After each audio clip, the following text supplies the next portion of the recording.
What I was also experiencing was this sort of hollow, sort of empty, pittish feeling in my stomach. I would break into a sweat every now and then. I would just suddenly get into these sort of panic phases where I just felt like, I needed to just get out and, gasp for breath. I asked one of my colleagues to give me a video from last year or the year before on how this format actually runs. And then my colleague sent me a same session between Farid Zakaria and Anna Goodall. I hope you know both. And then I said, my gosh, I think I cannot be Farid Zakaria. I'm not a journalist, but not only I'm not a journalist, but he's a great journalist. But I also appreciated that I would be doing this because this is a rare opportunity, as I said, to meet Deepika and to ask her on many issues. Maybe she doesn't know, but I will tell her today. Our lives almost crossed somewhere else more than 20-something years ago. She was born in Denmark, but she left Denmark 1 year. Yes. When you were 1 year old. And then I was trained on epidemiology in Denmark in 1988. Oh! So same place. And then I was really surprised. So who brought us together? Denmark is one and now. But this is, as I said earlier, great opportunity for me because as WHO, we really admire what you're doing. Thank you.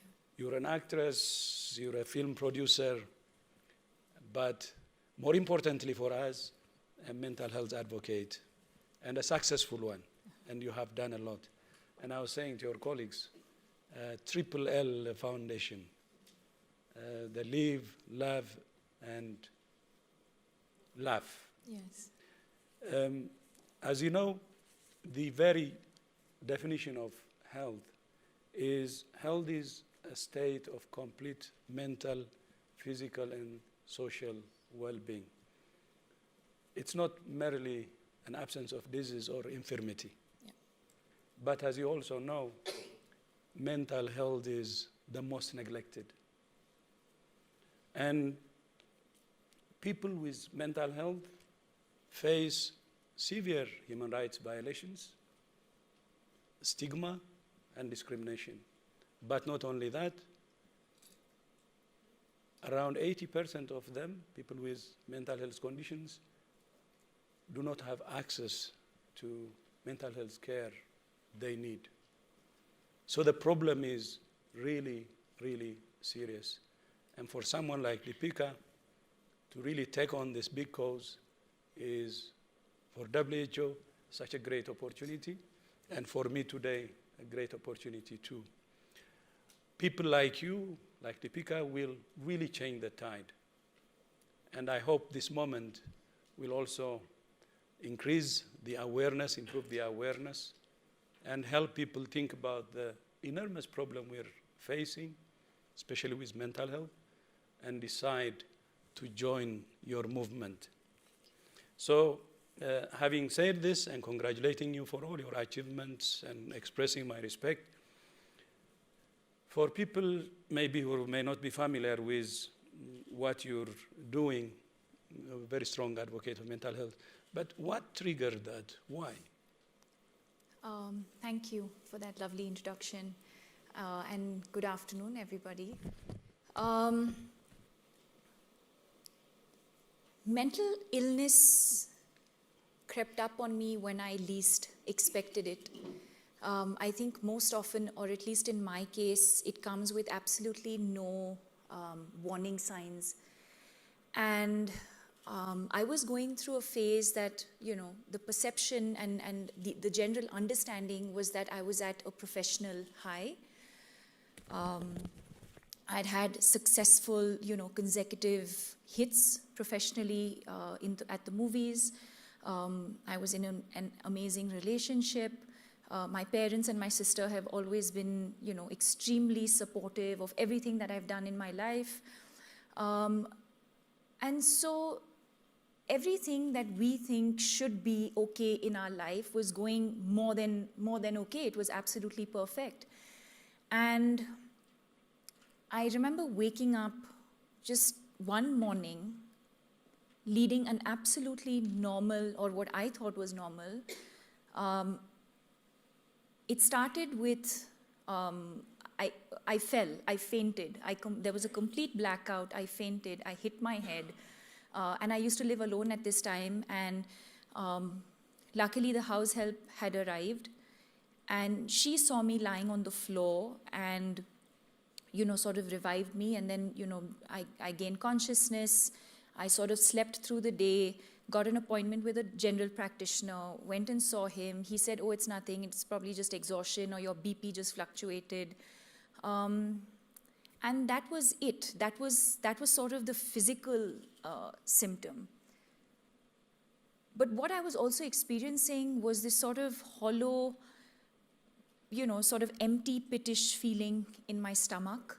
I would break into a sweat every now and then. I would just suddenly get into these sort of panic phases where I just felt like, I needed to just get out and, gasp for breath. And I would just cry, like out of nowhere. I would just break down and cry no one really had to say anything to me, or I didn't necessarily have to be in a specific place. I would just, I could be in this room and suddenly just feel like I need to cry and express myself. And then there were days when I just didn't want to get out from bed. I would just want to sleep and not wake up. Because to me, sleep felt like my escape, and I felt like I didn't have to deal with the reality of what I was experiencing. I didn't want to eat. I didn't want to interact with anybody. I didn't want to, I didn't want to go to work. I'd lost, motivation with absolutely everything. And fortunately, my mother happened to be there a couple of months into this. My parents live in a different city, and they had come to visit. And I was sitting in their room, and they were packing up and ready to leave.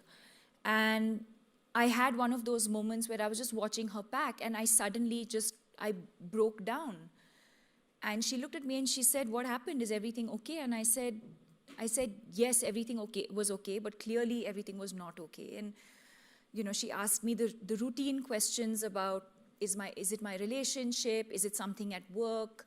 And I just kept saying no, and I didn't know what was that one thing. I couldn't point my finger at it. And she immediately looked at me and said, "Deepika, I think you need professional help." And that's when we called Anna Chandy, who, at the point was a family friend, but also a trained psychologist. But at that point, we felt like we wanted to share this with somebody who we could trust, someone who was not going to, we were concerned about what the media was going to say, and we didn't want to be seen outside a psychiatric clinic. So everything was hush-hush. I remember calling up Anna. She was in the middle of a personal crisis. She was traveling. And I called her, and literally, she asked me 2 questions, and she said, "I'm flying down to see you right away. You need professional help. You need to see a psychiatrist." And, immediately, I think literally that same evening or the next day, she was on a flight. She came to see me. We then, together went to another doctor who finally diagnosed it as clinical depression. And I remember having, after struggled for so many months of having to go about the motions of doing everything, going about my professional engagements, having to speak at events, having to perform scenes, having to engage with people, having to do all of those things, but actually not being present. I remember feeling a sense of relief that, wow, at least now we know what this is that I was experiencing, because I think that the toughest part in the journey for me was not understanding what I was feeling, or not understanding what I was experiencing, not being able to explain to people what it is that I'm feeling. So if people would say, hey, how have you been? And I would have to lie and say, I've been great, I'm fine. When actually I was not feeling okay, because I didn't have the strength and I didn't have the words to explain to somebody what I was experiencing. And so just the diagnosis in itself, to me, felt like a massive relief. At least now we knew what this was. But I think this is where, my journey to recovery began, because I think accepting what Dr. Shyam Bhatt told me was equally an important part of my journey to recovery. And I think what I see around me very, very often is two things. For example, when my mother said, I think you need help, I could have easily rejected that and said, no, Mom, that's crazy. This doesn't make any sense. I'm not seeking professional help, A. B, the other situation could have been, my mother could have completely discouraged me from seeking professional help. So I think the two things that we managed to achieve here as a family is, one, the fact that somebody close to me within my family recognized the signs and symptoms, one. Two, encouraged me to seek help. Three, that I was open to the idea of seeking help. And I accepted the fact that, okay, if our body is sort of susceptible to illness, so can the mind. And, and I think that's when I understood the importance of the mind and the body. And understanding that in the same way that we take care of our physical health, it's equally important for us to take care of our emotional health, our mental health. And then, of course, that's how my journey to recovery began. It is during that time, I realized that there was a lot of stigma, there was a lot of hush-hush, there was a lot of not wanting to share with too many people what I was experiencing. And I think all of those experiences made me reflect on why we was behaving, including myself, why we were behaving a certain way. Why was I not telling somebody that, I'm not feeling okay emotionally? Why is it that I was seeking professional help in, privately? Why was I not confident enough to do this publicly and with people spotting me? That's okay.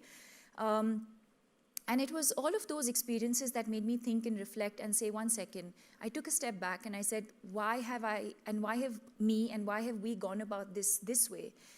And I think that's when I realized the stigma and the lack of awareness that's associated with mental health and mental illness. And that's what led me to come out publicly with my experience with anxiety and clinical depression, and subsequently setting up the Live, Love, Laugh Foundation, because through that process, I felt like, through an interview or through the press or through the foundation, if I was able to express the signs and symptoms that I experienced, and if there was even one person in this room who identified with those signs and symptoms and said, you know what, I'm going through the exact same thing, but I've not been able to put a finger on what it is that I'm going through. I wanted to make that journey that I had been through of the unknown, of not understanding what I was going through. I wanted to help somebody who's probably in that same situation, not understanding what they're going through, and probably help them understand their signs and symptoms. And that was sort of the intention of going public with the illness, and then also subsequently setting up the Live, Love, Love Foundation. Thank you. I mean, that is so moving. And one of the souls actually who saved herself. I think from your story, many young people can learn. We're losing a lot, 800,000 a year. And this is one of the largest killers of young people. Yes. It's serious, and that's why. So what would be your advice to young people? What they should do for themselves and what they should do to help others? I think there's a lot of things that that the youth can do. I think that we can do as individuals. I think to begin with, just to become a little more aware as people. So let me give this in two perspectives. One is, say, for someone like me who is experiencing anxiety and depression. I think if I feel certain signs and symptoms, whether it's restlessness, whether it's not being able to sleep, sleeping too much, or lack of sleep, whether it's irregular, your eating patterns, are you eating less or are you eating more? Are you having suicidal thoughts? Are you now disinterested in the things that you really used to, look forward to? Are you feeling a sense of sadness or low for a prolonged period of time? And I think it's very important to understand the difference between sadness and depression. Sadness is something that we all go through in our lives for various reasons: death, failure in an exam, heartbreak. I think sadness is transient. Depression is not transient. I think depression sort of lasts for a much longer period of time. And I think that's when you realize that, okay, this is where I need to share. This is where I need to express. So for someone who's experiencing that, I think it's important at that very moment to share with somebody that you're close to. It could be a friend, it could be a colleague, it could be a family member, it could be a sibling. But I think the first step really is to share with somebody around you how you're feeling. I think for people around, it's important to not just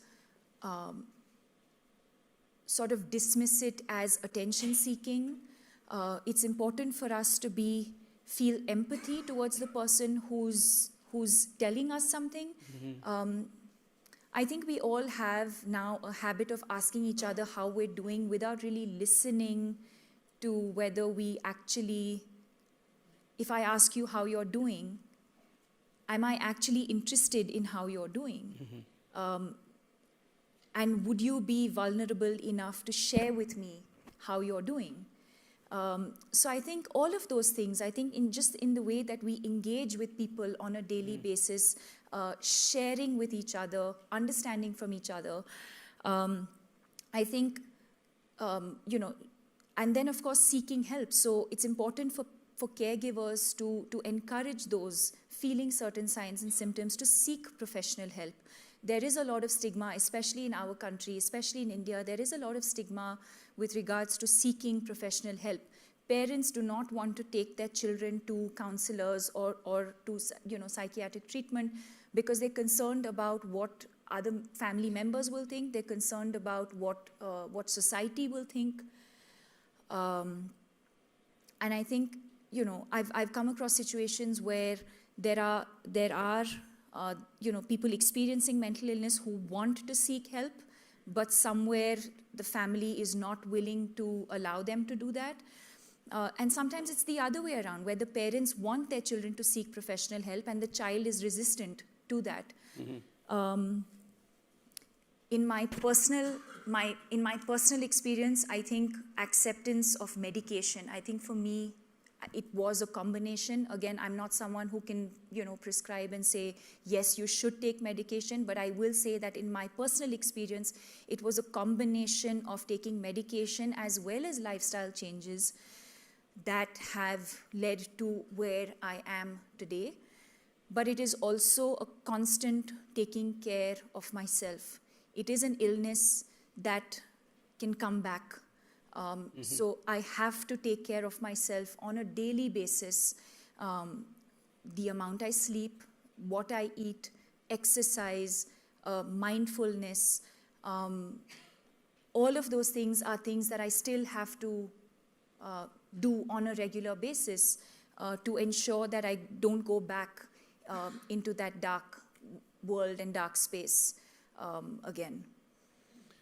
Yeah, thank you. I mean, from what you said, you triggered something actually from your programs. They say more than just sad. Yes. And then you're not alone.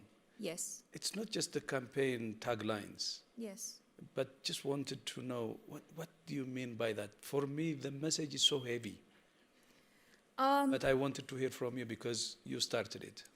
So more than just sad is in the same way that I explained, that I think us trying to, as a foundation, explain the difference between sadness and depression. Sadness is transient. Depression lasts for, if you feel the signs and symptoms of that sort of heaviness lasting for more than 2 weeks is when one should ideally seek professional help. So that is, I think it's important for us to understand the difference between sadness and depression. You Are Not Alone is our campaign, but also something that I really, really believe in, and that's one of the things that organically came out the very first time I spoke about mental illness. I wanted every person experiencing mental illness to know that they are not alone. Because what happens is you always feel like you're fighting that battle alone. Because unlike other illnesses, unlike a lot of other illnesses, there are no obvious physical signs or symptoms. It's all in your mind most of the time. And so if I met someone who's sitting here experiencing depression, I most probably, unless I'm a professional, will not be able to tell in this room who is experiencing depression. And you sort of end up feeling like you put a lot of pressure on yourself and you feel like you're the only one going through this.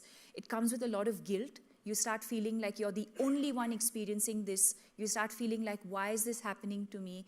When the reality actually is that, and the statistics vary, 1 in 3, 1 in 4, 1 in 5 people experience depression once in their lifetime.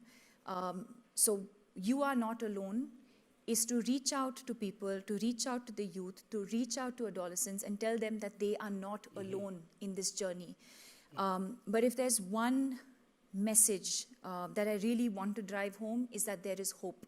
If there's one thing that sort of drove me every morning to wake up and fight the illness, is that I saw hope. I felt like, there were days that I wanted to give up, but I think somewhere it was hope every day that would push me to the next day. And I kept saying, okay, this is going to pass, this is going to pass. So, yeah. So why not, because of that, we ask one question. Either yourself, if you have experienced it, any mental health condition, a family, very close, or extended family, or friend, anyone who knows, starting from ourselves. Can you stand up? Wow. Anyone you know. Could be yourself, it could be a family, or it could be a friend. May take time to remember sometimes. But it's more than 50% of the house, actually majority. That's the magnitude of the problem. And I think to her argument, it makes And sorry, I didn't sense. stand up for myself. I stood up also for knowing people who... Yeah. So both of us stood. Nobody is immune. Nobody. We will know somebody close. And that's why with mental health conditions, nobody should be alone. Because we all experienced it, or we know someone close who experienced it. And that's why I say that it's heavy. What you're saying is, it really makes sense, but something that I also wanted to understand from you.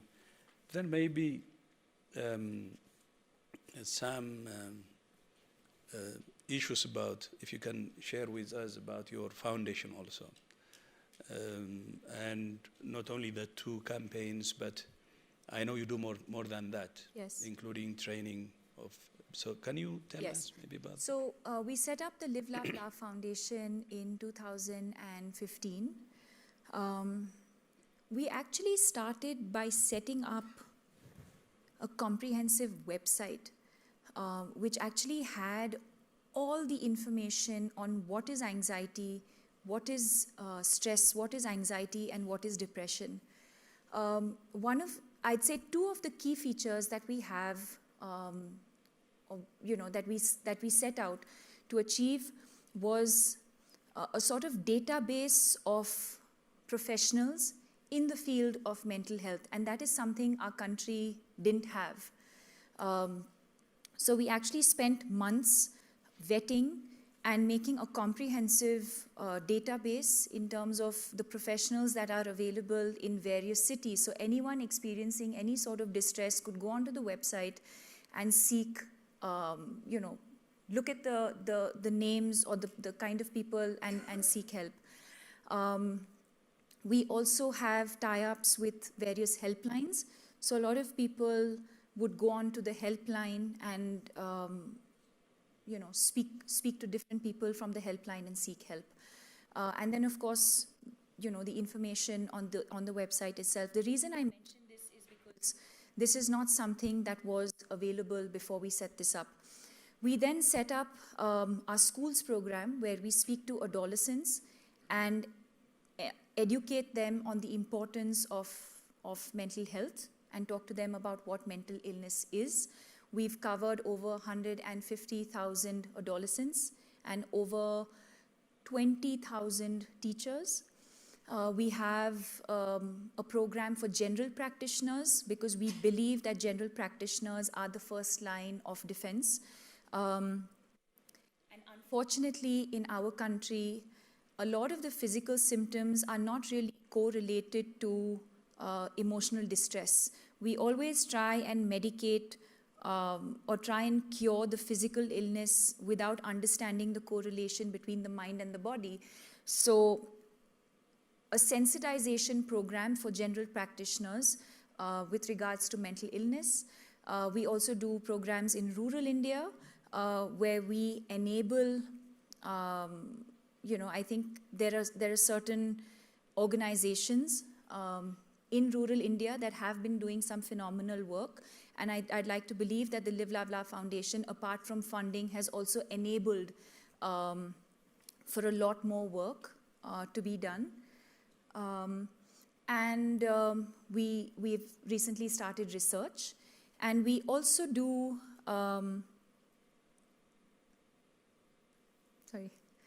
we also do research. And we just in September launched a lecture series, an annual lecture series.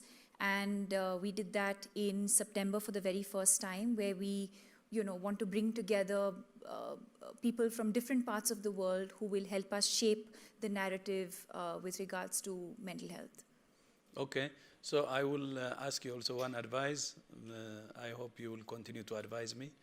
If you have just one advice for WHO, but we have just not even 2 minutes, under 2 minutes.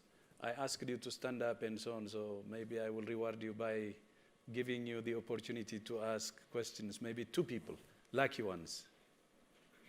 2 people. Okay, one here. So there is a man, so I will need, yes, please. All right. Good afternoon, everyone. Thank you for sharing, Deepika. My name is Naeem. I am a Lusaka Global Shaper from the Global Shapers community. I'm a medical doctor, psychiatrist registrar from Lusaka, Zambia.